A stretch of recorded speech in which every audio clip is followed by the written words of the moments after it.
Hi guys, welcome to Level 2, Lesson 5 of my beginner's course. Now, in the very near future, we're going to have some chords and changes that are going to have a bit more of a taxing stretch for your chord hand. So this exercise is just a bit of hand yoga, if you want to see it that way, just to get a bit more of a stretch and a bit of more coordination in your fingers. So for this exercise, we want to find the 5th fret of your guitar, and we're going to put our first finger on the thickest string of that 5th fret. Now to do this, most guitars have dots signifying which frets they are. This guitar has a dot at the 3rd fret. So this is the 2nd dot on my guitar, but that is different for some. Sometimes it's the 1st dot, sometimes there's one at 1st fret as well. But this is 5th fret with your first finger.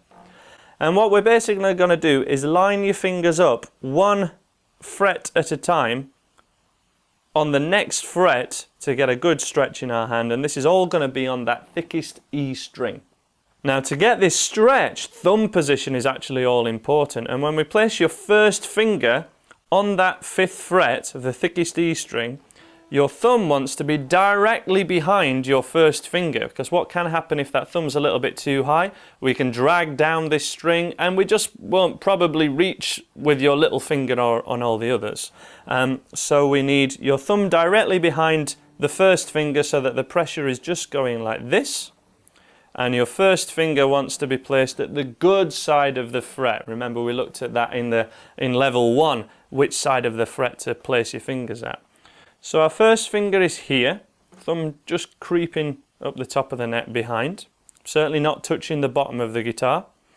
Middle finger is at 6th fret, which is the next one along.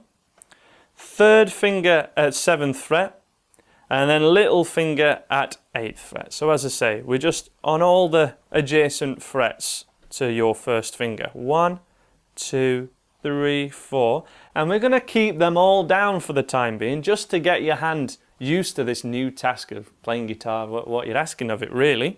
And once you're happy that your fingers are in line with the frets, so they're fairly straight and they're not on an angle one way or the other, we can begin the real exercise, which is going to be playing one of these one at a time, but also keeping the other fingers down, which is actually something that we rarely do in guitar playing. When we're playing a single note, we normally just play one finger at a time.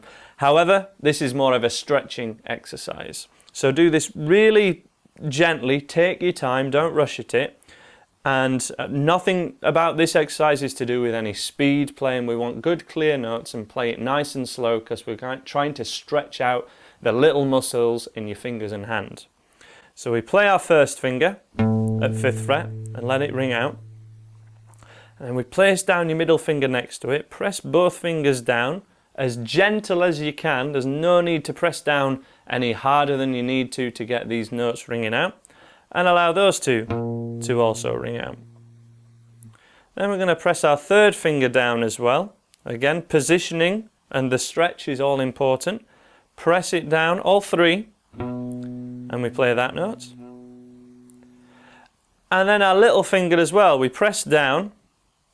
So all 4 fingers are pressing down, if you can see. And we can hear that note also rings out. If there's too much buzzing or the note's not quite ringing out, we need to make very minute adjustments, millimeters really matter, to get the stretch in your hand and to sort of build the strength of very small muscles and tendons and things to be able to get our hands ready for what we're going to be asking them to do later. We can repeat that exercise on the string below, and it's a good idea to line your fingers up first of all before you start. And we again pick just the first finger, the middle, 3rd, and little finger, again, at the good side of the fret, which is this side, not this side. You can repeat that exercise at your will. It's a great warm-up, and you can go down every string, so we could even do it on the thinnest string. Nice and slow, remember. There's nothing about this that should be done fast.